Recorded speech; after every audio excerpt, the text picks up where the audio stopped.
Sa ngalan ng Ama at ng Anak at ng Espiritu Santo. Amen.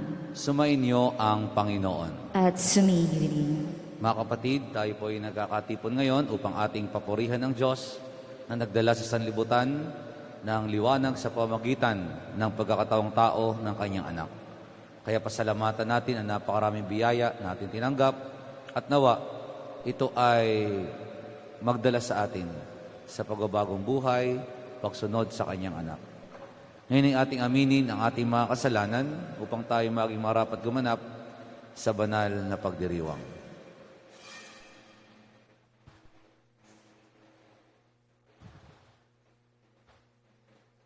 Inaamin ko sa makapangyarihang Diyos at sa inyo mga kapatid na lubha akong nagkasala sa isip, salita, sa gawa at sa aking pagkukulang. Kaya isinasamo ko sa mahal na Birheng Maria, sa lahat ng mga anghel at mga banal, at sa inyo mga kapatid na ako'y panalangin sa Panginoong ating Diyos. Kawaan tayo ng makapangyarihang Diyos, patawarin tayo sa ating mga kasalanan, at patnubayan tayo sa buhay na walang hanggan. Amen.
Manalangin tayo.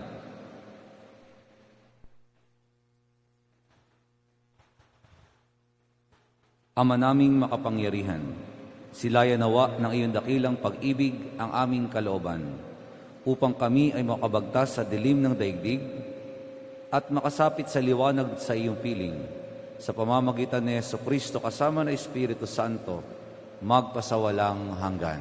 Amen. Ang lahat po ay magsiupo.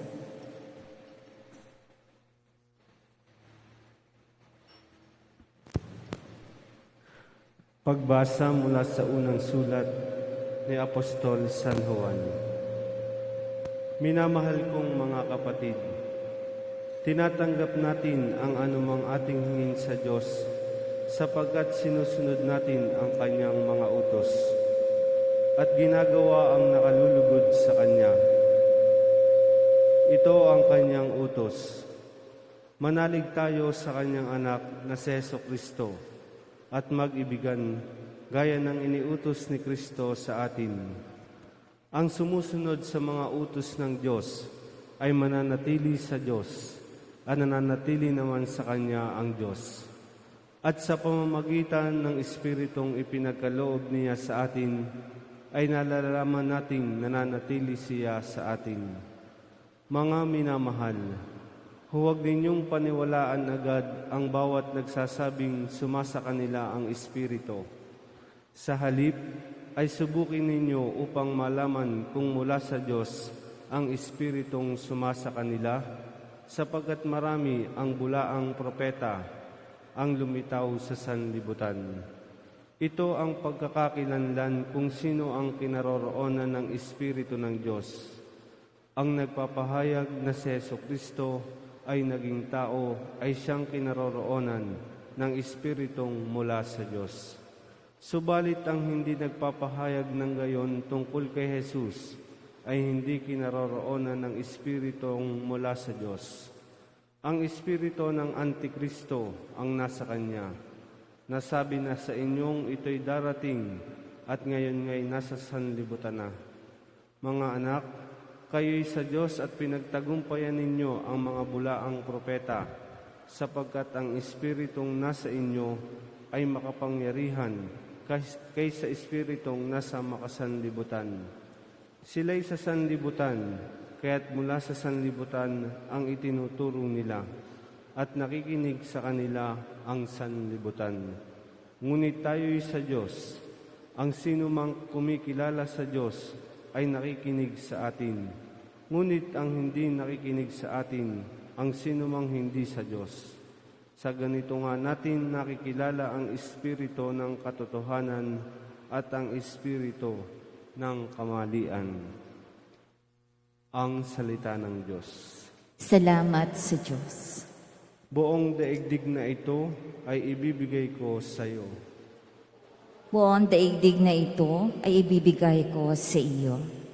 Ganito ang sabi ng lingkod ng poon na hari sa Sion. Aking iahayag ang ipinag-utos nitong Panginoon. Ikaw ang anak kong pinakamamahal at magmula ngayon, ako namang ito ang gilo mong ama sa habang panahon. Hingin mo sa akin ang lahat ng bansa at ibibigay ko. Anumang narito sa buong daigdig ay magiging sa iyo. Buong daigdig na ito ay ibibigay ko sa iyo.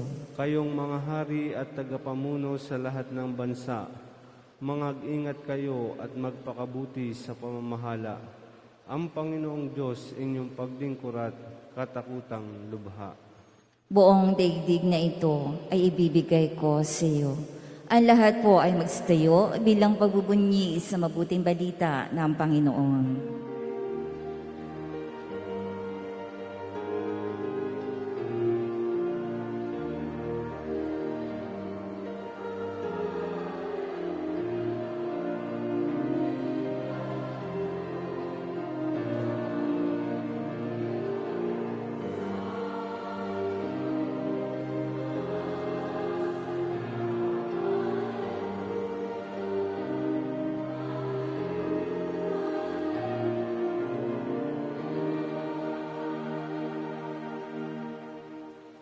Sumainyo ang Panginoon. At sumainyo rin. Ang mabuting balita ng Panginoon ayon kay San Mateo. Papuri sa iyo, Panginoon. Noong panahong iyon, nabalitaan ni Jesus na ibinilanggo si Juan, kaya't bumalik siya sa Galilea. Ngunit hindi na siya sa Nazaret na nirahan, kundi sa Capernaum. Ang bayang ito ay nasa baybayin ng lawa ng Galilea, sa mga hangganan ng Zabulon at Neftali. Sa gayon natupad ang sinabi ng propeta Isaías. Ang lupain ng Zabulon at lupain ng Neftali, daanan sa gawing dagat sa ibayo ng Hordan, Galilea ng mga hintil. Itong bayang nag-apuhap sa gitna ng kadiliman, sa wakas ay nakakita ng maningning niyang ilaw. Liwanag na taglay nito'y siya ngayong tumatanglaw sa lahat ng nalunggami sa lilim ng kamatayan. Magmula noon ay nangaral na si Jesus. Ang sabi niya, pagsisihan ninyo talikdan ang inyong mga kasalanan sapagkat malapit ng maghari ang Diyos. Nilibot ni Jesus ang buong Galilea, nagtuturo sa mga sinagoga at ipinangangaral ang mabuting balita tungkol sa paghahari ng Diyos. Pinagaling din niya ang mga tao sa kanilang mga sakit at karamdaman. Sinabantog sa buong Syria, kaya't dinadala sa kanyang lahat ng may sakit at mga pinahihirapan ng iba't ibang karamdaman, mga inaalihan ng mga demonyo, mga himatayin, mga paralitiko. Silang lahat ay kanyang pinagaling at sinundan siya ng napakaraming tao buhat sa Galilea, Decapolis, Jerusalem, Judea at maging sa ibayo ng Hordan. Mga kapatid, ang mabuting balita ng Panginoon. Pinupuri ka namin, Panginoong Hesus Kristo. Ang lahat po ay magsiupo. Tayo po ay nasa panahon pa ng Kapaskuhan, kaya ang ating pong mga pagbasa ay nagsasalamin at nagpapalalim ng diwa ng liwanag na dulot ng ating Panginoon sa Kristo nung siya isilang. Liwanag na dulot ni Kristo sa mga taong nakakita sa Kanya sa pagdiriwang ng Epipania o yung pagpapakita ng Panginoon. Liwanag na dulot ng ating Panginoon Jesucristo upang tayo tanglawan patungo sa kaharian ng Ama. Kaya po sa ating mga pagbasa ngayon, narito po yung mga liwanag na maaring maging makabuluhan at makatulong sa ating buhay. Una, liwanag na tatanglaw sa pagbabago. Si Juan Bautista po ay nakakulong dahil siya pinakulong ni Herodes dahil sa pagsasalita niya laban sa kanyang maling pamumuhay. Kaya patuloy na nangaral si Jesus tungkol sa pagsisisi ng kasalanan, pagbabagong buhay. Kaya nasa atin po, sa mga pangaral sa atin ng mga tao, nasa sa atin po sa mga paalaala sa atin ng mga tao, na baka sila yung sinugo ng ating Panginoon Jesucristo upang makita natin, baka mali ng ating ginagawa, akala natin tama, pero sa mga tao nakakita sa atin, mali na, makasalanan na, hindi na tama sa buhay ng isang Kristiyano. Kaya, sana ho, pakinggan natin sila. Sana po ay pagtiwalaan natin sila na lahat ng kanilang sinasabi sa atin ay para sa ating kabutihan, para tayo mapalapit sa ating Diyos. Ikalaway, liwanag upang pakinggan ang aral at turo ng ating Panginoon Jesucristo. Dahil baka ho, sa dami ng nababasa, sa dami ng nangangaral sa atin, sa dami ng mga turo, baka hindi na ito yung galing sa ating Panginoon Jesucristo. Baka hindi na ito yung nagmumula sa ating Diyos. Kaya po ang ating iisipin, ating pupuntahan, ay yung salita ni Kristo. Sapagkat ang salita ng Diyos ay laging magdadala sa atin sa piling ng Ama. Ang salita ng Diyos ay magbibigay sa atin ng pag-asa. Ang salita ng Diyos ay magbibigay sa atin ng kapayapaan sa ating puso, lalo't higit magdadala sa atin sa ating kaligtasan. Pangatlo, liwanag na nagbubunga ng kagalingan. Liwanag na magbibigay sa atin na ma-realize na tayo ay may kasalanan, tayo ay may sakit, at kailangan natin ng tulong. Liwanag na tatanglaw upang manalig tayo sa Diyos, na makasusumpong tayo ng kagalingan sa Kanya. Liwanag ng pananampalataya na tayo magtitiwala, na kapag tayo nanalig, kapag tayo nanampalataya, kapag tayo sumunod sa lahat ng sinasabi sa atin, tayo magkakaroon ng kagalingan sa ating buhay. So it begins inwardly, spiritually, conversion, at ito ay magdudulot, magbubunga ng kagalingan sa ating sarili. Mga kapatid, sa ating binasang ebanghelyo, nang matagpuan nila si Jesus, nang sila'y makarinig ng salita ng Diyos, nang sila'y makatanggap ng kagalingan, lahat ay sumunod sa Kanya mula sa mga rehiyon ng Galilea, Decapolis, Jerusalem, Judea, maging sa ibabaw ng Jordan, sapagkat natagpuan nila kay Kristo ang liwanag na tatanglaw sa kanilang buhay. Nawa po sa pinagdiwang nating Pasko ng pagsilang, at kayo tayo nasa pagdiriwang pa ng Kapaskuhan, nawa ang liwanag na ating pinagnilayan at tinanggap ay totoong magdulot sa atin ng napakaraming biyaya. Una ay ang pagbabagong buhay, pananatiling sumunod sa Kanya, nang sa ganon magkameron tayo ng buhay na walang hanggan.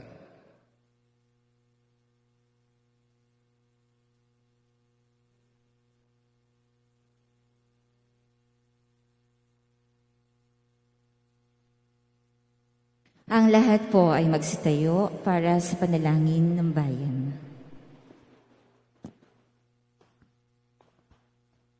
Lumapit tayo ngayon sa Ama na tumupad ng Kanyang pangako nang isugo niya sa atin ang Kanyang anak upang ihatid ang kaharian ng Diyos dito sa lupa.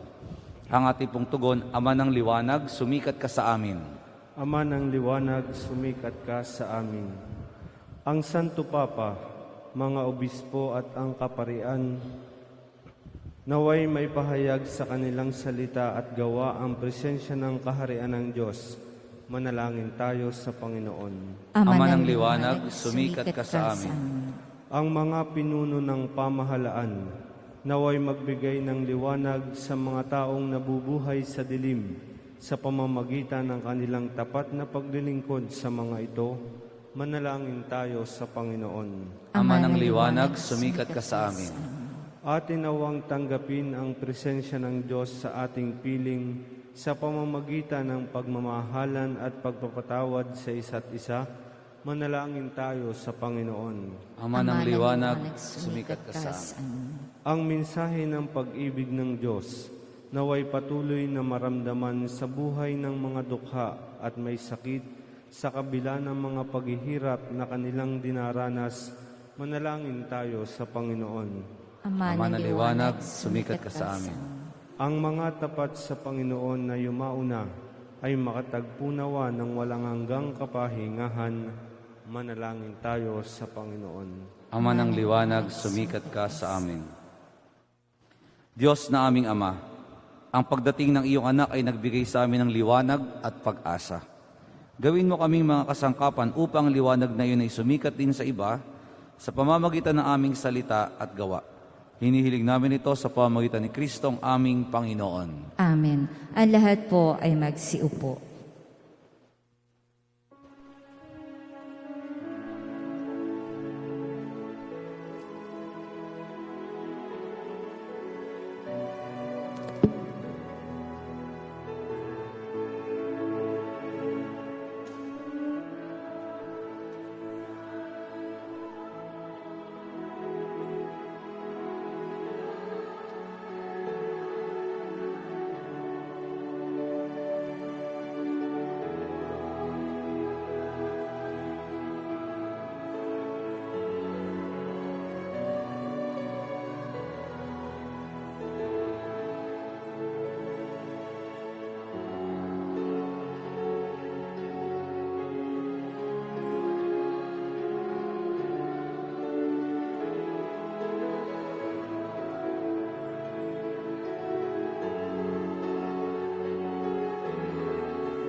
Ang lahat po ay magsitayo. Manalangin kayo mga kapatid upang paghahain natin ay kalugdan ng Diyos Amang makapangyarihan. Tanggapin nawa ng Panginoon itong paghahain sa iyong mga kamay, sa kapurihan niya at karangalan, sa ating kapakinabangan at sa buong sambayanan niyang banal. Ama naming lumikha, tanggapin mo mga alay upang maganap ang pagkapalitan ng iyong kaloob at ng aming handog. Sa aming paghahain na sa iyo ring ibinigay para kami maging matapat, marapat sa iyong paunlakan, sa pamamagitan ni Jesucristo kasama ng Espiritu Santo, magpasawalang hanggan. Amen. Sumainyo ang Panginoon. At sumainyo din. At sa Diyos ang inyong puso at diwa, Itinaas na namin sa Panginoon. pasalamatan natin ang Panginoong ating Diyos. Marapat na siya'y pasalamatan. Ama naming makapangyarihan, tunay ngang marapat na ikaw ay aming pasalamatan sa pamamagitan ni Jesucristo na aming Panginoon. Dating lingid sa amin naging hayag na kapiling, dating kapiling mo ngayon naging kapwa namin. Sa amin ay nakikisama siyang mabuti upang sa piling mo ay maitampok niya kami. Ang sangkatauhang nawalay sa iyo noon ay kanyang ipinipisang muli sa iyo ngayon upang napinsala noong sanlibutan ay magkaroon ngayon ng bagong kaayusan. Kaya kaysa ng mga anghel na nagsisiawit ng papuri sa iyo nang walang humpay sa kalangitan, kami nagbubunyi sa iyong kadakilaan.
Ang lahat po ay magsiluhod.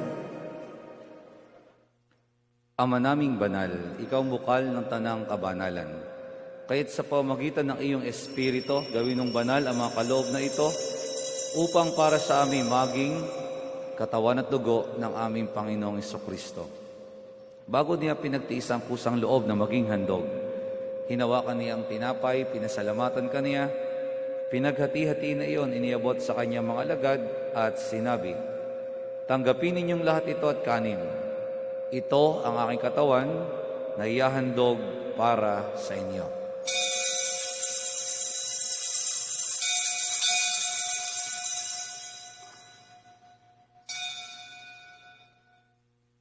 Gayun din naman nang matapos ang hapunan, hinawakan niya ang kalis, muli kanyang pinasalamatan.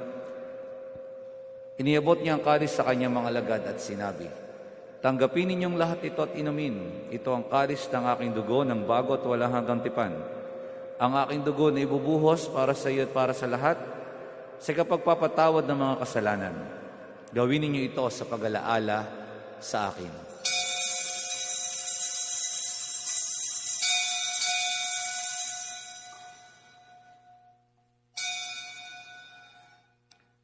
Ipagbunyi natin ang misteryo ng pananampalataya.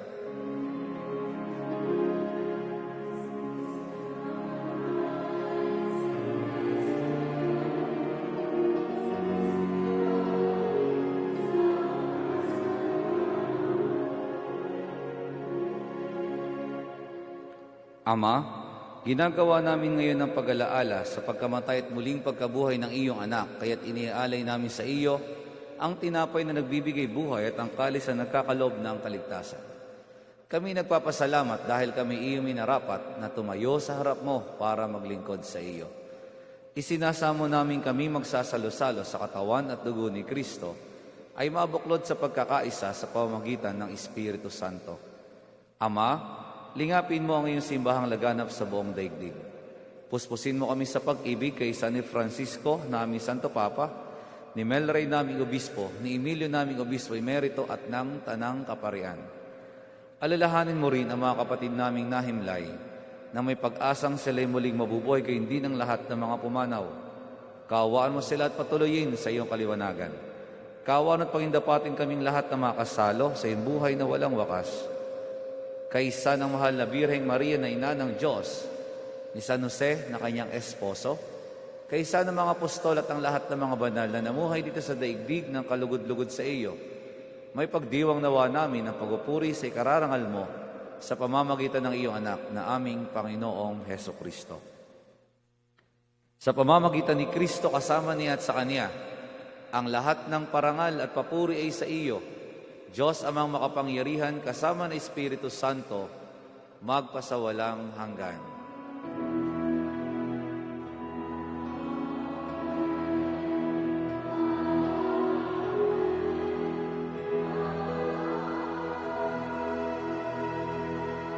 Ang lahat po ay magsitayo. Sa tagubilin ng mga nakagagaling na utos at turo ni Jesus ng Panginoon natin at Diyos, ipahayag natin ng lakas loob.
Hinihiling namin kami adya sa lahat ng masama, pagkalooban ng kapayapaan araw-araw, iligtas sa kasalanan at ilayo sa lahat ng kapahamakan.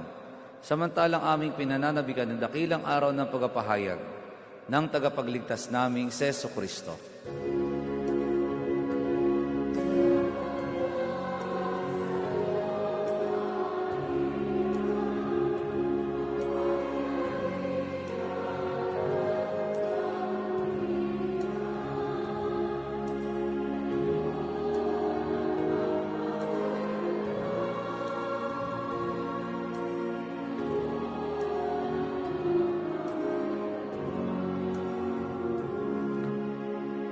Panginoong Kristo, sinabi mo sa iyong mga apostol, kapayapaan ang iniiwan ko sa inyo, ang aking kapayapaan ang binibigay ko sa inyo.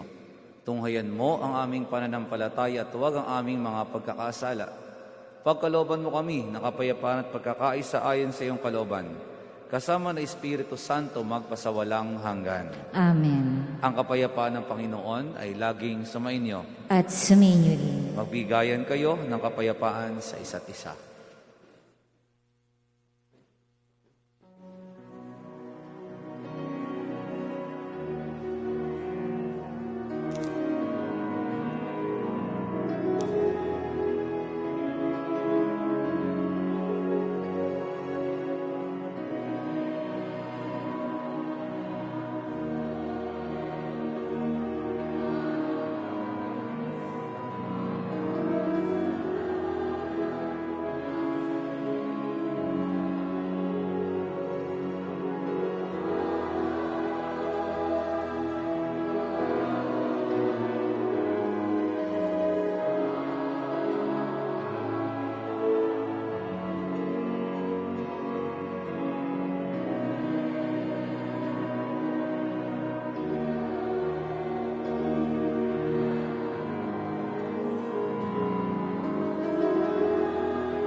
Ang lahat po ay magsiluhod. Ito ang kordero ng Diyos. Ito ang nag-aalis ng mga kasalanan ng sanlibutan. Mapalad ang mga inaanyahan sa kanyang piging. Panginoon, hindi Hindi ako ako karapat-dapat na magpatuloy magpatuloy sa iyo. Ngunit Ngunit sa isang salita mo lamang ay gagaling gagaling na na ako.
Ang lahat po ay magsitayo.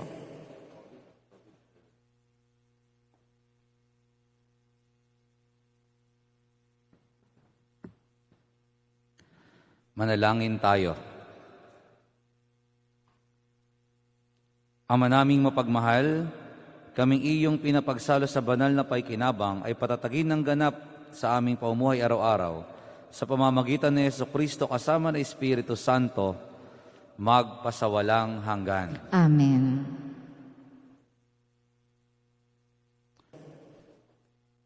Sumainyo ang Panginoon At suminyo din. at pagpalain kayong lahat ng makapangyarihang Diyos, Ama at Anak at Espiritu Santo. Amen. Tapos ng ating pagdiriwang, humayo'y taglay ang pag-ibig ni Kristo. Salamat sa Diyos.